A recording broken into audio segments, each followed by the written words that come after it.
తెలంగాణలో కులగణన పంచాయతీ రోజు రోజుకి ముదురుతోంది. హామీ ప్రకారం రిజర్వేషన్లు అమలు పరిచాకే ఎన్నికలు నిర్వహించాలని బీసీలు పట్టుబడుతున్నారు. బీసీలకు అన్యాయం జరిగితే ఊరుకునేదే లేదంటోంది బీఆర్ఎస్. కులగణనలో బీసీల పట్ల కుట్ర జరిగిందంటూ సీఎస్ దృష్టికి తీసుకెళ్లింది బీఆర్ఎస్. వరుస వివాదాల నేపథ్యంలో ప్రభుత్వం ఇక అలర్ట్ అయింది, దిద్దుబాటు చర్యలు చేపట్టింది.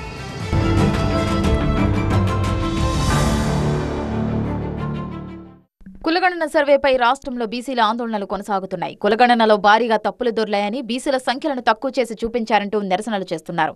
బీసీలకు న్యాయం జరగాలంటే బీసీ డెడికేషన్ డే పేరుతో సర్వే చేయాలని డిమాండ్ చేస్తున్నారు.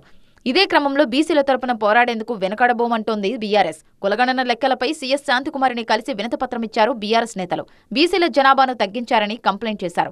రీసర్వే చేయాలని డిమాండ్ చేశారు గులాబీ పార్టీ నేతలు. స్థానిక సంస్థల ఎన్నికల్లో చట్టబద్ధంగా బీసీలకు 42% రిజర్వేషన్ కల్పించాలని కాంగ్రెస్ పార్టీ బీసీ డిక్లరేషన్ సభలో ఇచ్చిన హామీలను నెరవేర్చే వరకు ఊరుకునేదే లేదంటూ హెచ్చరిస్తున్నారు. కాంగ్రెస్ ప్రభుత్వం చేపట్టిన కులగణన తప్పుల తడకని ఆరోపిస్తున్నారు. 42% చట్టం చేస్తాను. సంవత్సరం మీద 3 నెలలైంది. గుర్తు చేస్తాం, అవసరమైతే కామారెడ్డికి పోతాం కూడా. మేము కామారెడ్డి చలో కామారెడ్డికి పెడతాం.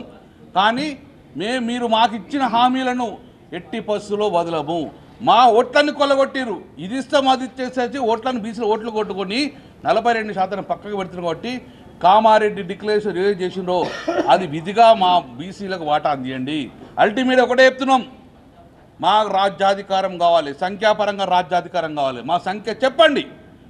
రాష్ట్రంలో బీసీలకు కాంగ్రెస్ పార్టీ చేస్తున్న అన్యాయంపై పార్లమెంటులో రాహుల్ గాంధీని ప్రశ్నిస్తామన్నారు బీఆర్ఎస్ ఎంపీలు. మంత్రి పదవుల విషయంలోనూ బీసీలకు న్యాయం చేయాలంటున్నారు.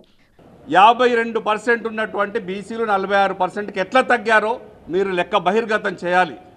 ఒక కులాన్ని పెంచడం, ఒక కులాన్ని తగ్గించడం, దీనికి మళ్ళీ ముస్లిం సోదరులను యాడ్ చేసి మళ్ళీ లెక్క సరి చేశామని చెప్పడం ఇది న్యాయం కాదు.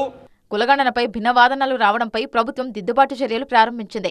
బీసీ మేధావులు, కుల సంఘాలతో మంత్రి పొన్నం ప్రభాకర్, ప్రభుత్వ సలహాదారు కేకే భేటీ అయ్యారు. BC commission chairman Niranjan, R Krishnaiah, Jajula Srinivas Goud, BC commission మాజీ చైర్మన్ కృష్ణమూర్తి, మాజీ ఐఏఎస్ చిరంజీవులు సమావేశానికి హాజరయ్యారు.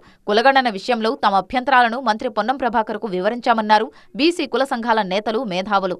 సర్వేల్లో తప్పులు దొరికిన విషయాన్ని ఆధారాలతో సహా ప్రభుత్వానికి సమర్పించామన్నారు. బీసీ జనాభా తగ్గుదల వెనుక కుట్ర జరిగిందా, పొరపాటు జరిగిందా తెలియదన్నారు. స్థానిక సంస్థల ఎన్నికల్లో బీసీలకు 42% రిజర్వేషన్ కల్పించాకే ఎన్నికలకు వెళ్లాలని సూచించామన్నారు. ఏ లెక్క చూసినా కానీ 4 కోట్లకు తక్కువ జనాభా ఈరోజు తెలంగాణలో లేదు. అంటే అక్కడ ఒక 35 లక్షల గ్యాప్ ఉంది. సో అది పూర్తి చేసినట్టయితే బీసీల శాతం పెరిగే అవకాశం ఉంటుందని చెప్పడం జరిగింది. రెండవది 2014లో జరిగినటువంటి కులగణనలో బీసీలకు 51% జనాభా వచ్చింది. అందులో ముస్లిం పాపులేషన్ 10% కలిసిందని చెప్పడం జరిగింది. సో ఆ ముస్లింలో 10% కలవలేరు అని చెప్పేసి లెక్కలతో సహా వారికి తెలియజేయడం జరిగింది. బీసీలకు న్యాయం చేసేందుకే కులగణన చేశామంటున్నారు మంత్రి పొన్నం ప్రభాకర్. రాష్ట్రంలో బీసీలు సంయమనంతో ఉండాలంటున్నారు. బీజేపీ, బీఆర్ఎస్ తమపై బురద చల్లాలని చూస్తుందన్నారు.